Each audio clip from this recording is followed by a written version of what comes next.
This channel does not promote any violent, harmful, or illegal activities. All content provided by this channel is meant for an educational purpose only. সকাল ৬টা থেকে আপনাদেরকে দেখিয়ে আসছি আমরা রাজ্যের বিভিন্ন প্রান্তের ছবি। কোন নেতা কোথায় কখন পথে নেমেছেন, কি করেছেন, কি বলেছেন। শুভেন্দু অধিকারী আজকে রাম মন্দিরের শিলান্যাস করেন নন্দীগ্রামে, সেখান থেকেই হুঙ্কার দিয়েছেন শুভেন্দু অধিকারী। শুভেন্দু অধিকারী হুঙ্কার দিয়ে বলছেন, বাংলায় সরকার পরিবর্তন হলে অত্যাচারীদের উল্টো ঝুলিয়ে সোজা করব। নিঃসন্দেহে আজকে বড় খবর, উল্টো ঝুলিয়ে সোজা করা হবে অত্যাচারীদের বাংলায় ক্ষমতা এলে। এমনটাই হুঙ্কার শুভেন্দু অধিকারীর গলায়। তিনি বলেছেন, বাংলায় হিন্দুরা আজ আক্রান্ত, আমি কিছুই ভুলিনি। এর আগে নিশ্চয়ই মনে আছে আপনাদের লোকসভা নির্বাচনের প্রচারে এসে এ রাজ্যে সন্দেশখালীর অত্যাচারীদের উল্টো ঝোলানোর নিদান দিয়েছিলেন অমিত শাহ। আজকে শুভেন্দু অধিকারী নন্দীগ্রামে দাঁড়িয়ে কার্যত একই সুরে কথা বললেন। তিনি বললেন, বাংলায় পরিবর্তন হলে যারা অত্যাচারী তাদেরকে উল্টো ঝুলিয়ে সোজা করা হবে। ঠিক কি বলেছেন শুনুন। সব জায়গায় যেভাবে আমাদের সনাতনীদের উপর বিশেষ করে পশ্চিমবঙ্গে আক্রমণ হচ্ছে, নানা পুজো পাঠ করতে গেলে বাধা দিচ্ছে। 2021 সালে ফেব্রুয়ারি মাসে যখন বজরংবলীর পুজো হয় নন্দীগ্রামে, এই সোনাচূড়া থেকে 4টি বাসে করে মায়েরা, দিদিরা এবং প্রবীণ লোকেরা তারা ধর্ম পালনের জন্য নন্দীগ্রাম যাচ্ছিল। তাদের উপরে গড়চক্রবেড়িয়া এবং ভূতার মোড়ে যে ধরনের জিহাদি হামলা হয়েছিল, 45 জন আহত হয়েছিল। আপনারা দয়া করে এগুলো ভুলে যাবেন না। আমি ভুলে যাইনি। যেদিন পশ্চিমবঙ্গে শাসকের পরিবর্তন হবে, এই প্রত্যেকটা মামলা খুলে খুলে জিহাদিদের যেভাবে উল্টো ঝুলিয়ে সোজা করতে হয় উত্তরপ্রদেশের মতো, সেটা আমরা করে দেখাবো। আপনি ভরসা রাখবেন, ভরসা রাখবেন, মোদিজি আছে। শুভেন্দু অধিকারীর এহেন মন্তব্যের পর তৃণমূলের তরফ থেকে প্রতিক্রিয়া পাওয়া যাবে না, এ হতে পারে না, পাওয়া গিয়েছে। শ্রীরামপুরের তৃণমূল সাংসদ কল্যাণ বন্দ্যোপাধ্যায় কি বলেছেন শোনাবো তার মুখ থেকে। যে বলেছিল কোটি কোটি লোক নিয়ে হাঁটবো, কোথায় গেল সেই গুন্ডাটা? বেটা নন্দীগ্রামের গুন্ডা, গুন্ডামি করলেই কেলানি খাবি। ওভাবে হিন্দু ভোট হয় না। যারা যে মানুষ, যে হিন্দু সমস্ত ধর্মের মানুষকে ভালোবাসে, তারাই হচ্ছে আসলি হিন্দু। যে হিন্দুদের মধ্যে ঘৃণা ছড়ায়, অন্য ধর্মের মধ্যে দিয়ে ঘৃণা ছড়ায়, তারা মেকি হিন্দু। এরা হিন্দুই নয়, এরা হিন্দুর নামে রাজনীতি করে আর হিন্দুর নামে ব্যবসা করে খায়। কিন্তু আসলি হিন্দু কখনো কখনো ভাগাভাগি করে না। ও যখনই গন্ডামি করে তখনই ও বেশি মাস্তান হয়ে গেছে, ওকে গুন্ডামি করতে দেবো না। অন্যদিকে গতকাল আমরা দেখলাম দিলীপ ঘোষ, তিনি বলেছিলেন যে 26-এ বাংলায় পরিবর্তন হবে, সেটা রামের ইচ্ছে। এদিকে আজকে তিনি স্বমহিমায় রাস্তায়, যে ছবি আপনাদেরকে দেখাচ্ছি খড়গপুরের ছবি, দিলীপ ঘোষ বাইক র্যালি করেন। পাশাপাশি তিনি আজকেও যে মন্তব্য করেছেন, নিশ্চয়ই তার মধ্যে একটা রাজনৈতিক রসদ রয়েছে। তিনি বলছেন, দেশ জুড়ে জয় শ্রীরাম স্লোগান, যারা রাম বিরোধী তারা রাষ্ট্রবিরোধী, রাম বিরোধীদের মতন রাষ্ট্রবিরোধীরাও ধ্বংস হয়ে যাবে। অধর্মের বিনাশে অস্ত্র ধরেছেন রাম, হিন্দুদেরও হাতে অস্ত্র তুলে নিতে হবে বলছেন দিলীপ ঘোষ। মেদিনীপুরে রামনবমীর অনুষ্ঠানে যোগ দিয়ে এমনই মন্তব্য করেন দিলীপ ঘোষ।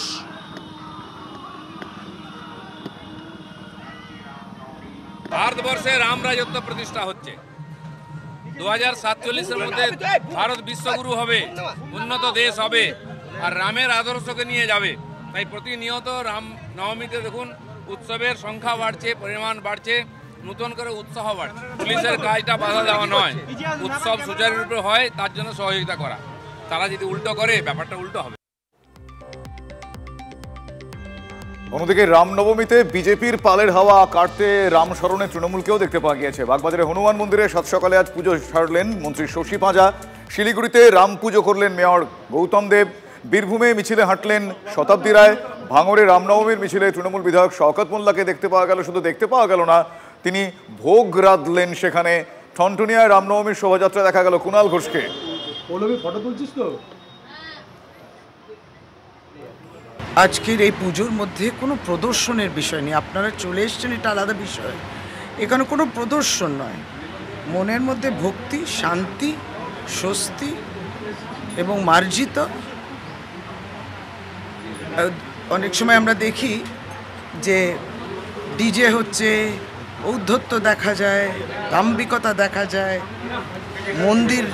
মন্দির দখলের কথা আসে, আরও কিছু নয়। আমরাও পুজো করব, সবাই পুজো করব। গোটা রাজ্য জুড়ে বিজেপি বা বিভিন্ন আরএসএস হিন্দু সংগঠনগুলো রাম পুজো করছে, শিলিগুড়িতে আপনিও রামের পুজো করছেন। প্রত্যেক বছরই তো করি, বাড়িতে আছে তো। আমি ধর্মে বিশ্বাস করি, আমার নিজের একটা ধর্ম আচরণ আছে। জন্মের পর থেকেই দেখছি বাড়িতে সন্ধি পুজো হয়, এবং বাবা গীতার অধ্যায় পাঠ করতেন, সেটা শুনে বড় হয়েছি। লয়ার ফ্যামিলি, কিন্তু ধার্মিক ছিল। দিলীপ ঘোষরা বলছেন যে এই জয় শ্রীরাম শুনলেই নাকি তৃণমূলের ভয়ভীতি শুরু হয়ে যায়। আমি শুধু বলবো সবার শুভ বুদ্ধির উদয় হোক। মহাত্মা গান্ধী যেটা বলেছিলেন যে নিশ্চয়ই রঘুপতি রাঘব রাজারাম সবকো সন্মতি দে ভগবান, ঈশ্বর ও আল্লাহ তেরো নাম সবকো সন্মতি দে ভগবান। এটা একটা পরম্পরা জুড়ে এই রামধনু, সেটাই গান্ধীজি অত্যন্ত হৃদয়ের কাছাকাছি ছিল। অহিংসা ঋষি সেটাই পালন করে। আর এই রামনবমীতে রাম পুজোয় অস্ত্র একটা অন্যতম উপচার। তার কারণ হাওড়ায় রামনবমীতে অস্ত্র পুজোর ছবি দেখতে পাওয়া যাচ্ছে। রামনবমী উপলক্ষে সেখানে শোভাযাত্রা, বিশ্ব হিন্দু পরিষদ এবং অঞ্জনী পুত্র সেনার মিছিল শান্তিপূর্ণ রাখতে মোতায়েন করা হয়েছিল বিশাল পুলিশ বাহিনী। ড্রোন নজরদারিও চলে। অস্ত্র পুজোর ছবি আপনারা দেখছেন, আমার সহকর্মী সুব্রত আরও বেশ কিছু ছবি দেখতে পাচ্ছে সেখানে, যা আমরা ফ্রেমে এখন অব্দি দেখতে পাইনি। আমি সুব্রতর কাছ থেকে জানতে চাইব, সুব্রত, আজ অস্ত্র পুজোর ছবিটা বা বহর কিরকম কি দেখতে পাওয়া গেল, রিচুয়ালটাও জানতে চাইব। দেখো, হাওড়ার গোলমোহর এলাকা প্রাচীন এলাকা, এখানে কিন্তু খটিক সমাজ অর্থাৎ স্বর্ণকার সমাজের পক্ষ থেকে এখানে প্রতি বছরের ন্যায় এবছরেও অস্ত্র পুজোর আয়োজন করা হয়। এবং তারা যেটা বিশ্বাস করেন যে হিন্দু ধর্মে দেবদেবীরা যেরকম অস্ত্র ব্যবহার করেন, সেই রকমভাবেই তারাও কিন্তু অস্ত্র পুজোয় আজ রামনবমীর রামের জন্মদিনে কিন্তু এখানে অস্ত্র পুজো হয়। এবং সকাল থেকেই সেই মোতাবেক হোম যজ্ঞ শুরু হয়েছে, বিশাল পুজোর আয়োজন করা হয়েছে।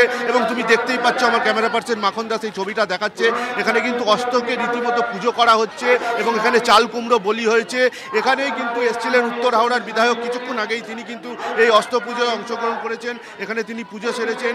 এরপরেই কিন্তু এখান থেকে একটি মিছিল বের করা হবে, যে বা শোভাযাত্রা বের করা হবে, যা হাওড়া মাছ বাজার হয়ে কিন্তু পুরো হাওড়া উত্তর হাওড়া প্রদক্ষিণ করবে, পিলখানায় গিয়ে শেষ হবে। এবং এই মিছিলের বিশেষত্ব হচ্ছে, এই মিছিলে যে কোনো ধর্মের বর্ণের মানুষরাই অংশগ্রহণ করতে পারে এবং রাজনীতির যে কোনো দলের লোকজনই অংশগ্রহণ করতে পারে, এমনটাই দেখা যায়। সেহেতু এখানে বিজেপির লোকেরাও যেমন রয়েছেন, তৃণমূল কংগ্রেসের লোকজনরাও, তারাও কিন্তু এই অস্ত্র পুজোয় অংশগ্রহণ করেছেন। এবং আমি একটু কথা বলে নেবার চেষ্টা করব। দাদা, আপনাদের এই যে অস্ত্র পুজো, এর মাহাত্ম্য কি? হাওড়া খাটিক সমাজ উৎসব আছে কি, আমরা সদিও থেকে কাজ হচ্ছে, হাওড়াখালি সমাজ থেকে পুজো হচ্ছে, আমার দাদা পরদাদা করে আসছে, এই পরম্পরা আমরা চালিয়ে চলে যাচ্ছি।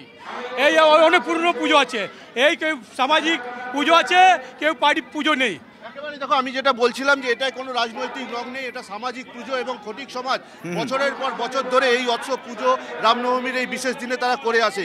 এবং একটু পরেই কিন্তু এখান থেকে সেই শোভাযাত্রা বেরোবে। একদম দিনের পর দিন চলে আসছে, তারা বংশ পরম্পরায় করে আসছেন, তার অন্যথা এবারেও হয়নি। সেই ছবি আমরা দেখছিলাম আপাতত। ধন্যবাদ তোমায় সুব্রত, থ্যাংক ইউ। হাওড়ার আরেকটা ছবি আমরা দেখি শুভজিৎ, শিবপুর থেকে আমাদের সঙ্গে রয়েছেন আমাদের সহকর্মী শর্মিষ্ঠা। শর্মিষ্ঠা, এর আগে তোমার সঙ্গে কথা হচ্ছিল, তুমি একের পর এক ছবি দেখাচ্ছ, এখন যেখানে আছো কি ছবি ধরা পড়ছে? আমি আগে যখন ছিলাম অঞ্জনী পুত্র সেনার পক্ষ থেকে সেখানে মিছিলের আয়োজন করা হয়েছিল, কাজীপাড়া যার নেতৃত্বে ছিলেন বিজেপি রাজ্য সভাপতি সুকান্ত মজুমদার। আর এই মুহূর্তে আমি শিবপুরে রয়েছি, শিবপুর বি কলেজের ঠিক 1 নম্বর গেটের সামনে, যেখান থেকে কিছুক্ষণের মধ্যেই কিন্তু বিশ্ব হিন্দু পরিষদের পক্ষ থেকে মিছিলের আয়োজন করা হয়েছিল। সেই মিছিল শেষ হবে রামকৃষ্ণ ঘাটে। এবং আমি একটুখানি ঘুরিয়ে এই জায়গাটা, মানে একে একে বিশ্ব হিন্দু পরিষদের কর্মীরা, সদস্যরা তারা এসে ভিড় করতে শুরু করেছেন। এবং এই দীর্ঘ পথ বলা যেতে পারে, দীর্ঘ পথ, কারণ শিবপুর বি কলেজ থেকে রামকৃষ্ণ ঘাট অনেকটা রাস্তা, সেই অনেকটা রাস্তায় সেই মিছিল শুরু হবে। আপনাদের মিছিলের রুটটা কি, মানে কোথা কোথা দিয়ে যাবেন এবং কটা নাগাদ শুরু হতে চলেছে? আর কিছুক্ষণের মধ্যেই শুরু হবে। দিদি, মিছিলের রুটটা বলো। আপনাদের মিছিলের রুটটা কি? আমাদের বি কলেজ থেকে গেট নম্বর 1 থেকে বেরোবে, এরপর শিবপুর ট্রাম ডিপো হয়, আমাদের মলিক ফাটক পিকে ব্যানার্জি হয়, রামকৃষ্ণপুর ঘাটে গঙ্গা আরতি হয়ে শেষ। গঙ্গা আরতি হয়ে শেষ। আমার যতদূর মনে হয় শিবপুর বি কলেজ থেকে যে বিশ্ব হিন্দু পরিষদের যে মিছিলটা বেরোচ্ছে সেটাই মনে হয় অনেকটা বড় রুট, মানে এটা হাওড়া যে কটা মিছিল বেরোচ্ছে হ্যাঁ মিনিমাম ইট ইজ 6 কিলোমিটার, একদম 6 কিলোমিটার। আমি তার জন্য 6 কিলোমিটার বৃহৎ একটা মিছিল যখন বেরোবে তখন স্বাভাবিকভাবে আজ সারাদিন ধরে হাওড়ায় পুলিশের নিরাপত্তার ছবিটা আমরা দেখতে পাচ্ছি, বিভিন্ন জায়গায় পুলিশ মোতায়েন রয়েছে, কিন্তু এখনো পর্যন্ত বিশ্ব হিন্দু পরিষদের একের পর এক সদস্যরা এসে যেহেতু ভিড় করছে তাই বেশিরভাগ যে পুলিশের মানে পুলিশের যে বাহিনী বলা যেতে পারে সেই বাহিনী ইতিমধ্যে কলেজের ভেতর রাখা হয়েছে এবং যখন থেকে এই মিছিল শুরু হবে এই মিছিলের কিন্তু এই পুলিশের নিরাপত্তা ব্যবস্থা জোরদার করা হয়েছে। আমরা দেখবো যে অঞ্জনী পুত্র সেনার যে মিছিল ছিল সেই মিছিলটাকে যেভাবে জোনে ভাগ করে দেওয়া হয়েছিল, বিভিন্ন জোনে ভাগ করে দিয়েছিল এবং জোনে ভাগ করে এক একটা জায়গায় করা পুলিশের নিরাপত্তা ছিল জোন ওয়াইজ, সেটা এই মিছিলের ক্ষেত্রে দেখা যায় কিনা অবশ্যই সেদিকে নজর থাকবে। তবে সবার আগে বলে রাখি যে আর কিছুক্ষণের মধ্যে এই মিছিল শুরু হতে চলেছে, নজর থাকবে শর্মিষ্ঠা, নজর থাকবে, নজর রাখো। অন্যদিকে আজকে দিকে দিকে মিছিল তো দেখতেই পাওয়া যাচ্ছে, সেই ছবি আপনাদের আমরা সকাল থেকে দেখাচ্ছি। বাইক মিছিলে দেখতে পাওয়া গেল কাকে? দিলীপ ঘোষকে, শুভেন্দু অধিকারীকে। স্কুটারে দেখতে পাওয়া গেল লকেট চট্টোপাধ্যায়কে। আজ বিজেপির এই হেভিওয়েট নেতাদের দেখতে পাওয়া যাচ্ছে দু চাকায় সবার হয়ে রামনবমীতে তারা আজকে উদযাপনে মেতেছেন। লাঠি খেললেন সৌমিত্র খাঁ, তরোয়াল নিয়ে মিছিল করলেন পুরুলিয়ার বিজেপি সাংসদ জ্যোতির্ময় সিং মাহাতো, প্রতীকী তরোয়াল ধরলেন অগ্নিমিত্রা পাল। দেখুন সেই ছবি।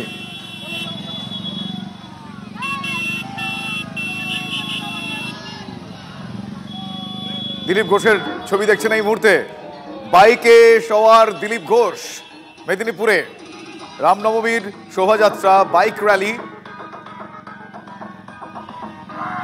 এরপর দেখাবো শুভেন্দু অধিকারীর ছবি, তিনিও বাইক র্যালি করেছেন, সেই ছবিটা একবার দেখাই আপনাদের। এই দেখুন শুভেন্দু, তিনি স্কুটারে, তিনি স্কুটিতে উঠেছেন, চালক বাইকে উঠেছে, সরি আমি প্রাথমিকভাবে দেখে স্কুটি ভেবেছিলাম, বাইকের তিনি পেছনে উঠেছেন।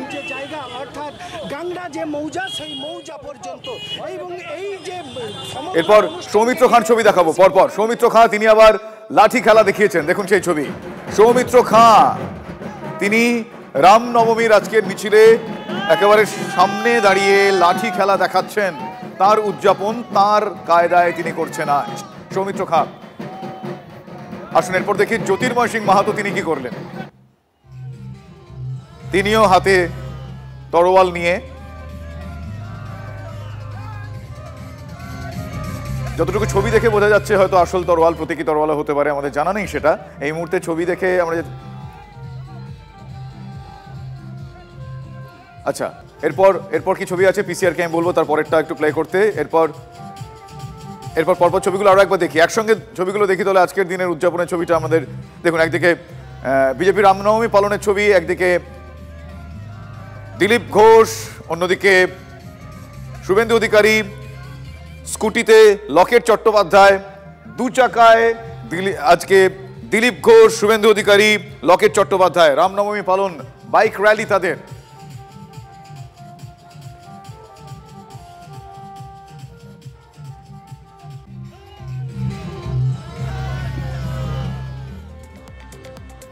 দেখুন লালকৃষ্ণ আডবাণী বা মুরলী মনোহর যোশীর উত্তরসূরি যারা আছেন তারা আজকের দিনে রাস্তায় নামবেন, জয় শ্রীরাম স্লোগান দেবেন, খুব স্বাভাবিক। কিন্তু আজকে রাস্তায় তাৎপর্যপূর্ণভাবে এ রাজ্যের শাসক দল তৃণমূল কংগ্রেসও, যারা 2001 থেকে বিরোধী, 2011 থেকে শাসক, তারা আজকে 2024-এ দাঁড়িয়ে, 2025-এ দাঁড়িয়ে কোথাও গিয়ে রীতিমতন একটা প্রতিযোগিতা বোধহয় শুরু করেছে বিজেপির সঙ্গে। অন্তত রাজনীতি নিয়ে যারা চর্চা করেন তারা এই কথাই বলছেন। আমরা এই মুহূর্তে মুর্শিদাবাদের ছবি আপনাদেরকে দেখাচ্ছি।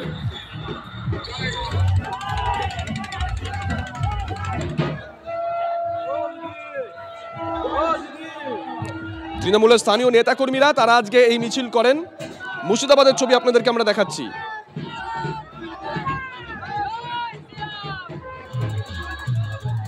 ছিলেন মনিরুল ইসলাম। এই মুহূর্তে আমরা সেই ছবি আপনাদেরকে দেখাচ্ছি, দেখুন।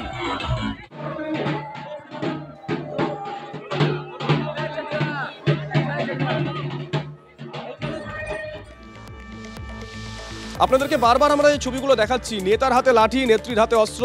আর এবার আপনাদেরকে সিউড়ির একটা ছবি দেখাবো। সিউড়িতে খেলনা বন্দুক নিয়ে রামনবমীর মিছিল। পুলিশ প্রথমে ঢুকে যায়, হয়তো পুলিশের তরফ থেকে অনুমান করা হয়েছিল যে এটা আসল, কিন্তু দেখা যায় যে না, এটা খেলনা এয়ার গান। হিমাদ্রি আমাদের সঙ্গে রয়েছেন, আমাদের সহকর্মী। হিমাদ্রি, খেলনা এয়ার গানই বা কেন, কি কারণে? এ তো খেলার জিনিস নয়, একটা মিছিল। একেবারে রামনবমীর যে মিছিল সকাল থেকে আমরা দেখলাম সিউড়ি সহ রামপুরহাট, সাঁইথিয়া বিভিন্ন জায়গায় অস্ত্র হাতে রামনবমীর শোভাযাত্রায় অংশগ্রহণ করতে সাধারণ মানুষকে, কোথাও বিজেপি বা সাধারণ সমর্থক যারা রয়েছেন তারা।